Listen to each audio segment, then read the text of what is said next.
This episode is brought to you by CoolStuffInc.com, the #1 seller of games and gaming accessories. And GatheringMagic.com, the #1 resource for Magic the Gathering news and articles.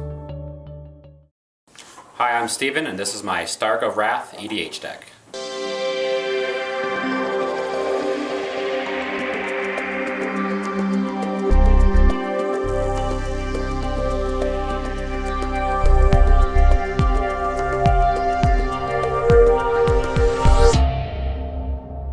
Alright, so this is Stark. He is kind of an oddball legend from way back. He costs 3, he's a 2/2, he's rated to be a human rogue, but it's his ability that really drew me to him. Destroy target artifact or creature, or tap to destroy target artifact or creature, and then that permanent's controller gains control of Stark permanently. So that's kind of really the whole angle the deck takes after. There's all types of fun ways you can abuse that, copy it, and do all types of crazy things with it. I like having a general that's just kind of out there to wreck stuff and break things. It's really just about backstabbing people. I could throw him around the board all over in a big pod. He can get rid of a lot of different things at once, but mainly I'm going to try to keep control of him and just abuse that ability over and over. And I'll get a little more into that with some other cards here. So getting into it, we got 15 basic mountains, and then some non-basics, Terramorphic Expanse, Evolving Wilds, a couple fetch lands. Got those in there mainly for a Crucible of Worlds, just so I can keep getting more and more mountains out. Mad-Blood Mountain counts as a mountain. Valakut, Great Furnace, and Darksteel Citadel. It's important to have the artifact lands. When Stark's going to start copying his ability, you need to have some kind of stuff that you can target. The most important is the Darksteel stuff. I got this deck packed full of all the good Darksteel cards I can kind of fit in with mono red. So Stark can target, if you can copy his ability, he'll target 2 things. The first thing you target is one of your Darksteel artifacts, and then target someone else's creature artifact. The way it will stack is he'll kill the opponent's creature, go over there, then kill or try to kill your Darksteel artifact, then he'll come back to you. So the Darksteel stuff's real important to get going with this deck. Then I got Strip Mine, Tech Edge, Ancient Tomb, Tower of the Magistrate. This is a nice one. Target creature gains protection from artifacts until end of turn. So you can make people drop their swords, their equipment. I have lots of ways of making all types of different things artifacts in here, so you can kind of throw really valuable protection around with this card. Phyrexian Core. Again, all the artifacts I'm going to want to maybe get rid of. High Market. Another way you can use Stark, you can tap him, use his ability, then just sacrifice him. So it gets more expensive, but if you got nothing else to do, it's kind of a good way to get some things killed. Kirkheap, make some nice tokens. And Homeward Path is the best land to go with Stark. You can just tap, kill whatever you want out there on the board, and then have him walk the path back home. So that's kind of the start of all my enablers here. So these are the cards that really go with Stark. And with Stark being the tap effect, I kind of went with a tap theme. A lot of these creatures can tap and do different things. So these cards synergize with other creatures in the deck, but mainly they're there for Stark to begin with, because he's always available to you. So first off is Bazaar Trader.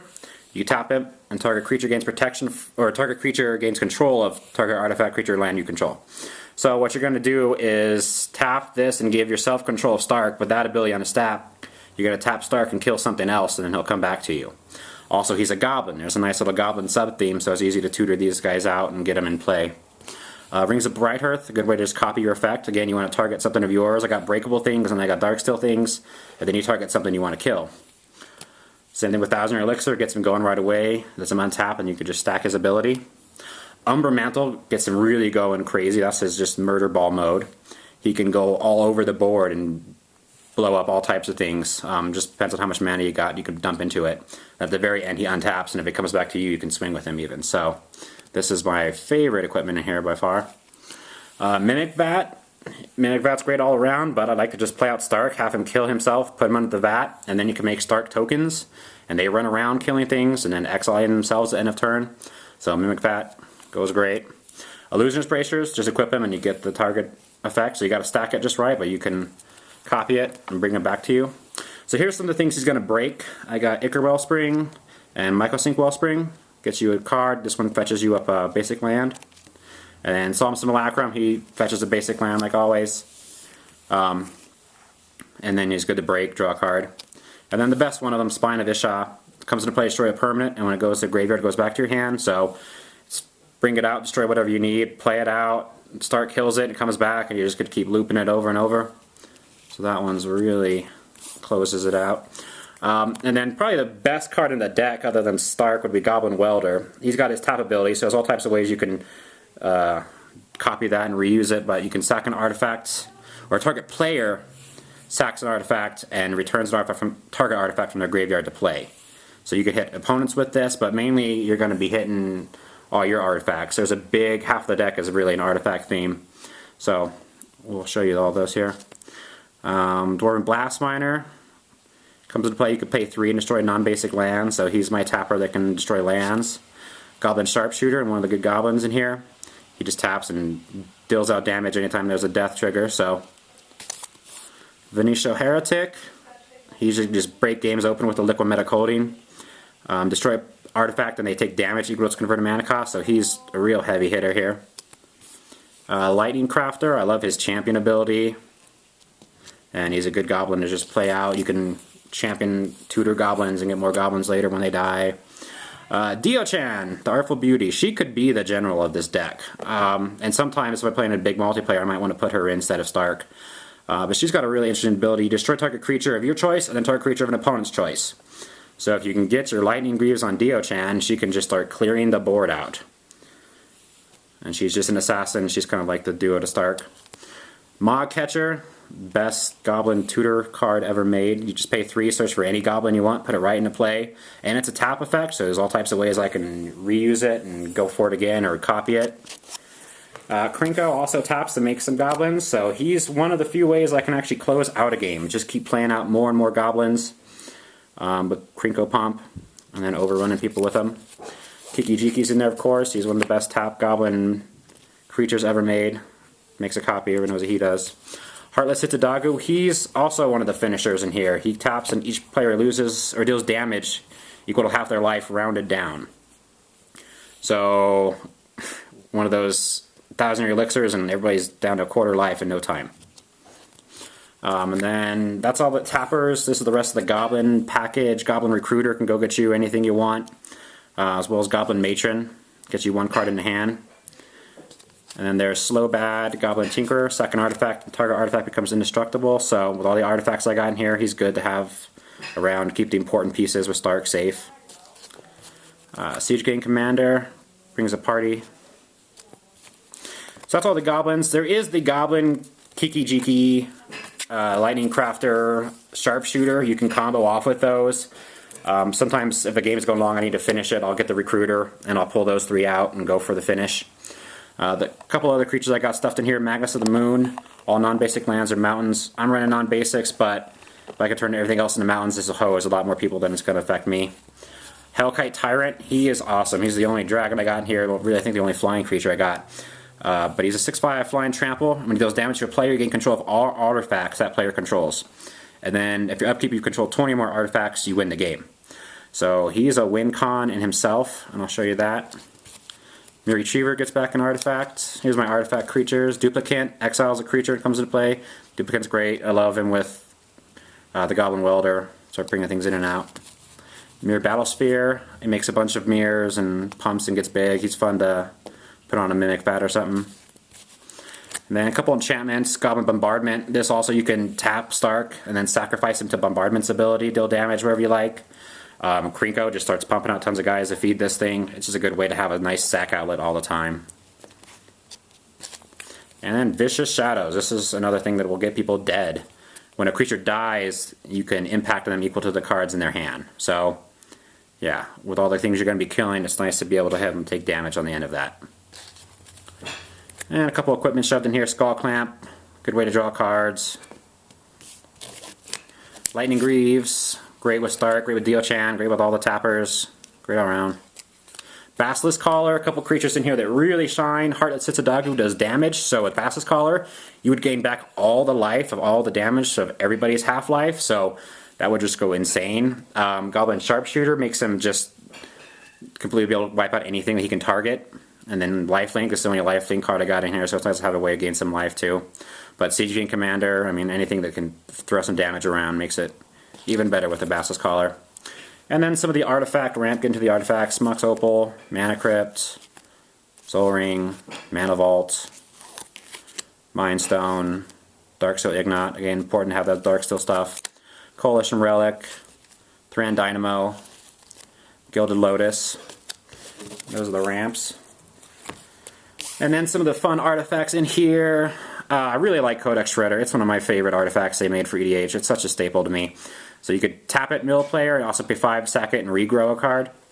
So with all the artifact kind of in the graveyard stuff I'm trying to do with the Welder, I like having him.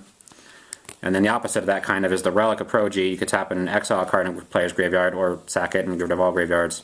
So that's kind of my graveyard hold down. There's a Darksteel Pendant, kind of a poor man's top, but it works real great with Stark. Liquid Metal Coating. So this can make anything an artifact just by tapping it. So if you get a Venetial Heretic early, you can just totally hose somebody completely. You can make anything more targetable Stark. It's a good way of getting rid of enchantments and other problem permanents. If you have your Hellkite Tyrant out, you can make their things artifacts and steal them. It's an important one. Winter Orb. Since a lot of my creatures, their power comes from just tapping them, I don't really need to have a lot of mana all the time, and I have all those artifact producers anyway. So Winter Orb, kind of, once I get a little bit situated, I can kind of lock the game down by making all the lands freeze and slowly untap one at a time. You kind of want to be set up first, get Krinko and Stark or somebody else going, and then you drop the Winter Orb. And it's a lock. Armory Sphere, get you some mountains, is nice. Crucible of Worlds, all those fetch lands, great value. You can get a lot out of it. Oblivion Stone, there's a couple ways of blowing things up in red. Oblivion Stone's one of the best ways because I'm using all these artifacts so I can get it back, use it again. Trading Post, also a great way to recur my artifacts. Trading Post can do everything, so it's great to have in there. Prototype Portal, so I mean there's all types of fun things to put on this. Prototype Portal is a wacky card, you can make some weird game states. But my favorite thing to do is like Codex Shredder, just start making little tiny things and have lots of advantage down the road and just mill everybody out. Nodex Scales, this is a nice defensive card. People kind of don't play too often, I don't see before. During each player's upkeep, return all creatures to their owner's hand with power greater than the number of cards in their hand. So this is for all those other generals on the board who are enchanted and pumped up and got all their equipment and they're ready to beat me down. You drop a Nodex Scales and they're just going to bounce them all back. All my guys have a pretty low power, like Hitsadagu and the Dragon, I think, top it out. But for the most part, they're just going to sit there underneath the scales and still keep tapping and doing stuff, breaking things. And then Nodex Scales is going to bounce all types of problem armies back to their hand. Memory Jar, also really good with the Welder. Gets a lot of things going in and out of the graveyard, gets you a new hand, card advantage, which is a good thing for red to get. Along with that, you got Mind's Eye, another good way to draw cards. You can pay 1 whenever your opponent draws a card and draw with them. And then some nice monocolored double lanes like Gauntlet of Power, pumps your guys, doubles your mountains, and then Cage Sun you could set to red. And then there's Mycosync Lattice. So this makes everything an artifact, everything colorless, and you could tap mana for any color. So mainly this is going to be the win con with the Hellkite Tyrant. You pull him out, you drop this, and you hit them, and you grab all their permanents. And then you're probably going to get close to 20, and all of them are going to be artifacts. So this is a really sweet win con. Also goes great with the Darksteel Forge. Darksteel Forge makes all your artifacts indestructible. So this makes everything you own indestructible. And then with that, you can do some really messed up stuff to your opponents, like Vandal Blast. If all their stuff is artifacts, a Vandal Blast pretty much cinches it for you. Usually this deck wins more by people scooping up to the Vandal Blast or the Shattering Spree than it wins to general damage or any kind of aggro game plan. But Shattering Spree, like Vandal Blast, you can just replicate it, so dump all your mana and wipe somebody's board out. A couple odd spells here, Chaos Warp, great way of getting rid of a general.